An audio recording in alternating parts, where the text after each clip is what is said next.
Naku, mukhang ibang Jaylen Brown ang makikita ng buong NBA sa paparating na season.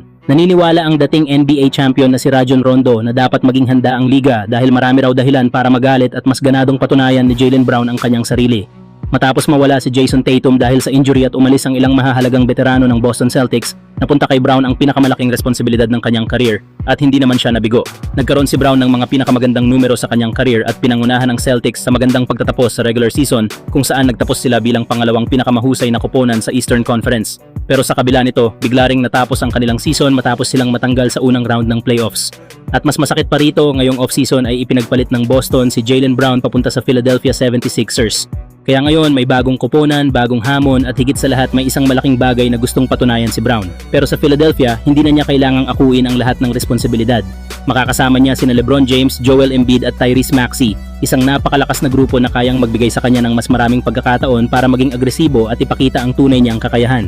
At ayon kay Rajon Rondo, delikado raw ang kombinasyong ito dahil para kay Rondo, sobrang dami ng gustong patunayan ni Brown matapos ang lahat ng nangyari sa kanya.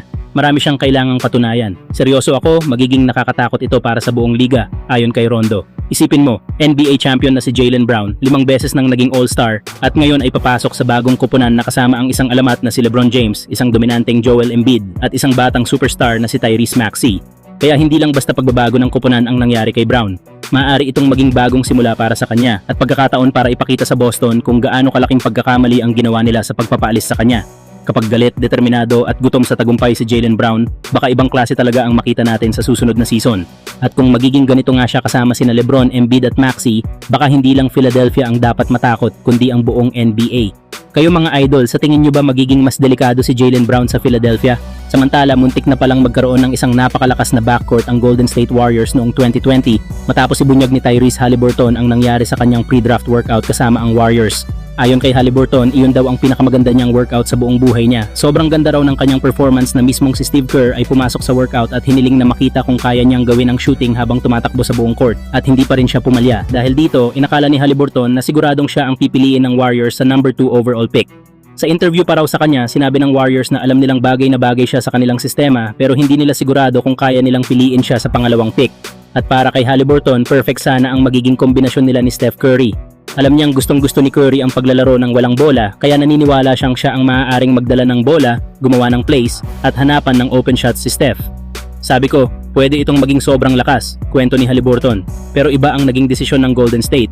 Pinili nila si James Wiseman bilang number 2 overall pick habang bumagsak si Haliburton hanggang number 12 at napunta sa Sacramento Kings. Ngayon, halos imposibleng hindi pag-isipan kung ano sana ang nangyari kung si Haliburton ang pinili ng Warriors. Sa halip na maglaro kasama si Steph Curry, naging isa si Haliburton sa mga batang superstar ng NBA, habang si Wiseman naman ay ilang taon nang wala sa NBA. Muntik na sanang maging Steph Curry at Tyrese Haliburton ang backcourt ng Golden State. Isang desisyon lang noong 2020, pero maaaring ibang-iba na ang kasaysayan ng Warriors. Kayo mga idol, tingin nyo ba mas maraming championship sana ang Warriors kung si Haliburton ang pinili nila? Out of a double. Haliburton in the corner for 3. Got it! Yeah, because he was in... Pacers down 3. Haliburton's got the ball. Haliburton rises up. Fouled!